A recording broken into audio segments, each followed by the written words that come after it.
Righty, hello everybody. Welcome to our next topic in Simon Says. Today we're going to be looking at I See God in War, not the place you'd think to look for him. So let's have a look at how that's going to pan out. So first we're going to start with war is bad, as you might expect. We'll have a talk about how that is. And then we'll have a think about where is God? How can this happen on his watch? Has he disappeared? Does he not care? What does that look like? And so from that, we'll have a look at the nature of God, who he is, and so how what we see aligns with his character. And then we'll tackle some tricky topics like God-sponsored genocide and the Crusades. And from that, we'll consider, is there a just reason for war? Is there a way to have war in pursuit of justice, or should we just be pacifists? We'll have a think about the church in war, God's people, and overall God's purpose in war. So let's dig in. So first things first, war is bad. Okay, let's have a brief refresh. We'll have a look at the stats. According to the Canadian Army Journal, since 3600 BC, the world has only experienced 292 years of peace worldwide. So pretty poor track record. So amongst all that, there have been an estimated 14,531 individual wars, resulting in 3.64 billion deaths. And so for context, all the people that have ever lived is estimated at being less than 100 billion. And that's from an evolutionary perspective where they're probably counting cavemen. So the number may well be lower. So we're looking at 4% of people ever probably having died from war. And that's not even considering, injuries to people who've lost loved ones, people displaced, all the other horrible effects. So it's been massive throughout history and unfortunately more or less a constant. And so one might ask, where is the God of love amidst all of this suffering? How does that fit in? How does that work? And so let's have a look at who God is according to his word, and that might give us some insights as to what that looks like. So to do that, first we need to consider just a quick reminder of the nature of the world. So in Genesis, it says right at the beginning that God created the world and it was very good, Genesis 1:31. But as we know in Genesis 3, the sin of humans was what brought death and suffering into the world through the curse of sin. And now all of creation is subject to decay. Bad stuff now happens because of the sin of humans. We've now attained to what God called and created to be very good. And so what about God himself? We're told that God knows all things, 1 John, so nothing escapes him. He's not unaware of stuff. We know that God is love, so love personified, if you will, and he can do anything. He's all powerful. Not only that, but he is just and his ways are perfect. So he knows all things. It's not like he's missed that the war is happening. He's loving, so he cares. He can do anything, so he can fix it. And he's just, and you'd imagine that if his character is to do with justice, that he would be inclined to fix it. So again, how does this fit in with the war side of things? Well, while those are the characters of God, we also need to consider the other things that he does. And one of those is that he gives us free will. And as humans, we don't always use that brilliantly. And so within the world, he's given dominion of the world to humans, even though we've mess that up, but it says in the Bible that God's appointed all authority. So God actually sets up leadership. He has a role in that. However, not all of that authority is godly. Not all of it goes about it in the way that he would choose or the way that he would hope we would. And so God will sometimes give evil some rope, but he'll only do this for his divine purposes. So we see this in Job when Satan effectively asks permission to torment Job. And God says, I will allow it for a time for my purposes. So Job's able to see God's sovereignty and throughout that. And it says in Genesis 2 with Joseph, his brothers sold him into slavery to get rid of him. But God had a plan in mind. He raised him to be second in the land of Egypt. So he tells his brothers, as for you, you meant evil against me, but God meant it for good, to bring about that many people should be kept alive. So many people were saved from famine. Because of God giving Joseph the position and the wisdom to store up food in preparation for that famine. So his brothers meant to kill him, to get rid of him, make him a slave, but God used that to save lives by protecting many against a famine and to set up the Israelite family for good as well. So while bad stuff happens, God knows he'll allow it sometimes, but because he has something better in mind. So just going back to his justice, God will judge. He's not just letting evil get away scot-free. It says in 2 Peter, the Lord's not slow in keeping his promise, as some understand slowness, but he's patient with us because he doesn't want anyone to perish. When we say perish, we're talking about eternal life. He wants everyone to come to repentance, to come to know him, that they can spend eternity with him in heaven. And in 2 Corinthians, it says, we must all appear before the judgment seat of Christ, so that each may receive what is due for what they've done in the body, good or evil.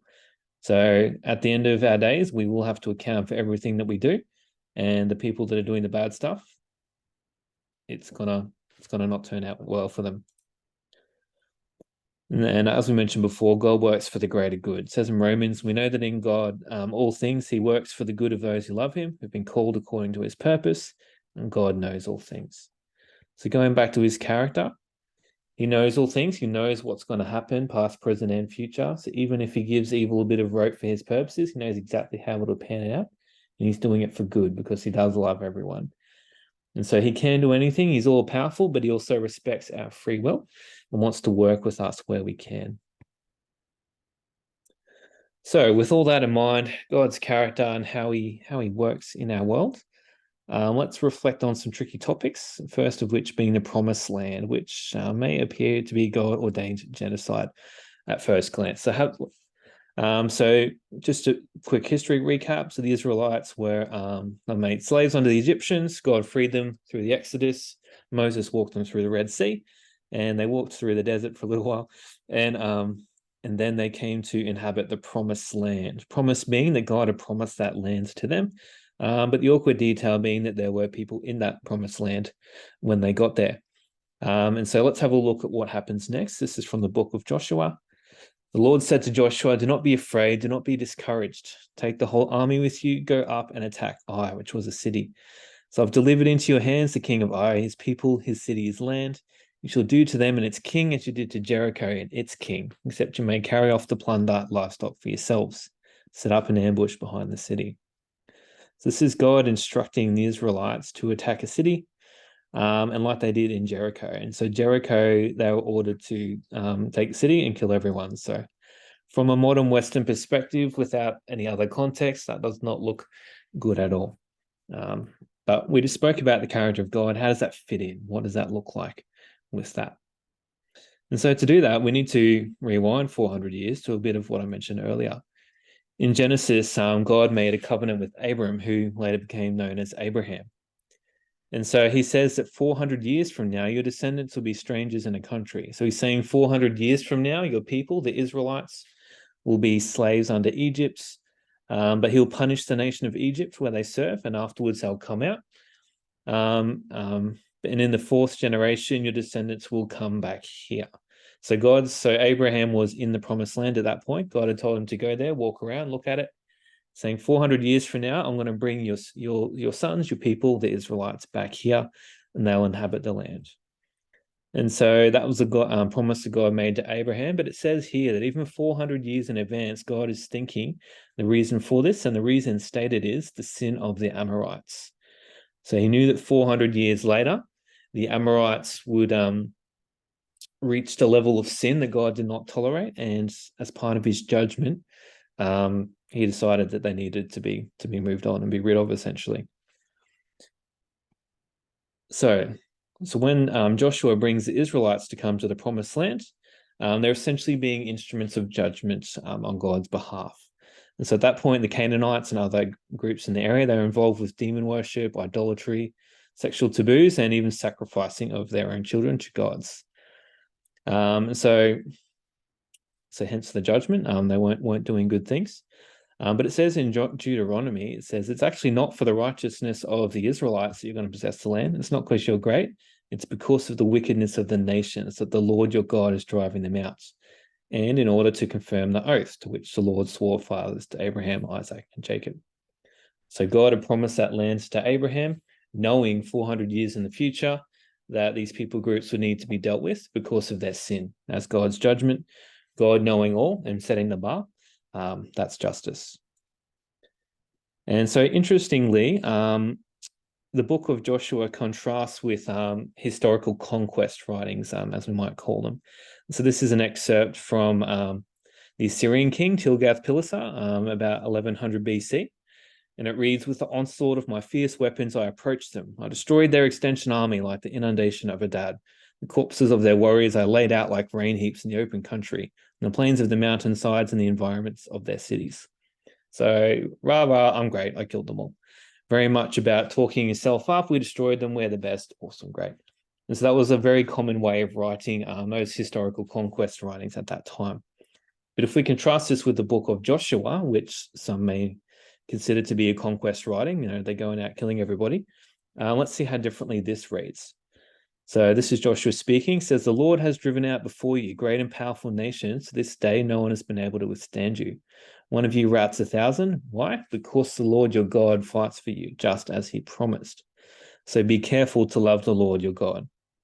And so instead of saying, rah, we're great, we're going to own the land, awesome, the book is very careful to emphasize God's instructions and how they were carried out, to highlight their obedience and their devotion to God, following exactly as he commanded, so that God could then execute his judgment and make that provision and that promise to Abraham and his descendants. So this contrasts very much with typical aspects of conquest. They're not bloodthirsty people going out to expand their boundaries. They were just following what their God said. We know that God is all-knowing, all-powerful, and the executor of justice. All right, so let's skip forward to some more recent examples. So the Crusades might spring to mind for some, holy wars, if you will. And so I do not claim to be the biggest history buff, but the little bits that I did see, I could find that the First Crusade started in response to what's perceived to be violent Islamic expansion into Europe. And so essentially Pope Urban II, he preached a sermon calling them to take back that territory. And so they mobilized, and hence a war began as a result of that. And so there were a number of crusades after the fact, so many I couldn't even fathom. And so they vary broadly in both their motivation and, of course, their results. But what I got out of all that is that they are distinct from the account in Joshua, where Israelites were used as an instrument of judgment for God's purposes. Whereas the Crusades, it's debatable as the motivations. I'm sure that some people were going about their own interests and sticking a God label on it. But it does raise the question, can there be a just war? Is it okay to reclaim territory taken by the enemy? Or is it okay to defend and protect my loved ones? Is there an okay reason to go to war in terms of God and what he says beyond his direct instruction, as we looked at in Joshua? So let's consider pacifism versus the idea of just war. So on the left, we have pacifism, the idea that killing for any reason is always wrong, versus on the right, we must defend, we must protect people. Otherwise, we'll be complicit. We'll have played a role in the murder of innocents. So is it never okay to kill? Or is it not okay to stand by and watch other people kill? Should we do something about it? So there's this tension there. So to follow the 10 Commandments, one of them is very clear, do not murder. But is this the same as do not kill? Are they the same? Whereas Jesus says the two most important commands will love God and love others. So loving people is not killing them, obviously. But if other people are going to be killed, is it loving to stand up and protect them? And what does that protection look like? And so some would argue that there's an argument for a just war in that case. So some Christians feel called to be pacifists in all things. Killing's always bad. I'm not going to do that. Whereas on the right, some Christians feel called to serve in the armed forces. That's God's given them those skills, those abilities. They feel God has led them to do that. Obviously, they don't want to go to war. They don't want to fight. But if, there is reason to stand up and defend people, they feel that that's what God will call them to do. And like with a lot of things, I probably think the answer is closer to the middle, but I don't know. I'd have to ask that question for myself, and I pray it never comes to that. But one example of the pacifist side was Desmond Doss. He was a conscientious objector medic who saved 75 men and was awarded the Medal of Honor. And so this story was made into a feature film, Hacksaw Ridge. So he was a medic who wouldn't touch a gun essentially, but he still went out there and he saved people, even though he refused to do the bad shooty stuff. And so he did that as he felt called to that as part of his faith. And God was able to use that, and he did a lot of good things. But I'm sure that there have been examples of Christians have been called to participate in war as well. So perhaps God can work through both. I don't know. That's something we'd have to consider for ourselves if the time came. Alrighty, so covered a lot of ground about God's character. Is there any okay reason to go to war? But we know that war is going to happen regardless of whether we choose to do it or not. And so, as Christians, God's people, what does the church in war look like? What's God's purpose, and how does He work amongst that suffering through His people? And so, here's a no-brainer: we're called to love others. It's the most important command, says Jesus, along with loving God, and we're co-laborers with Christ. And so, how are we going to love others? We're going to help them. War provides war causes rather a lot of need. A lot of people need healing, protection, safety, supplies, whatever it is. And so as Christians, we're clearly compelled not to stand at a distance. We're called to weep with those who weep, carry each other's burdens. So whatever we can do to help, we should be there helping. We should be leading that right at the forefront. And so some examples of that through history. In World War II, Pope Pius led the Catholic Church in sheltering an estimated 500,000 Jews to keep them safe. And Corrie ten Boom was a Dutch clockmaker who aided in estimating 800 Jews escaping. She was later captured and placed in a concentration camp. She was actually released due to a clerical error, just accidentally, apparently, about a week before her entire camp was gassed. So God was clearly part of that as well. And then there's more modern times. We have the Ukraine war. So Russian Christians taking in Ukrainian refugees, and obviously dozens of Christian-based charities contributing tens of millions of dollars to relief efforts as well. And so the church being very grassroots, local people in their local place doing local things for local needs. A lot of that isn't, measured or studied or reported on. But that's what the church is called to do, just to get out there, see need and support and to help and to do it. And in war, obviously, that's a massive opportunity for God's church to make a difference to the people around them. And lastly, let's have a think about God Himself. And so I just want to go back to World War II. So obviously it's the largest conflict ever seen, and a large theme of that large conflict was the persecution of Jews. And so an estimated 6 million Jews were killed in World War II. I find it crazy that in the biggest conflict ever, one of the big issues just happened to be God's chosen nation being picked off. So I can see clear spiritual aspects at play there. But even more surprisingly was at the conclusion of World War II, Israel was reinstated as a nation in 1948. So that is bonkers. These are a people group who've been spread about and persecuted for literally thousands of years. So 2,000 years ago when Jesus was here, they were under the rule of the Romans. They didn't even have the authority to crucify Jesus, the Jews. They had to go to the Romans and appeal for that to happen. So the Jews maintained their identity throughout. And just apparently seemingly out of nowhere, God caused events to happen so that they could be reinstated as a nation. And so that's just bonkers to happen after thousands of years when people groups might have been, died off or assimilated or just being stuck as they were.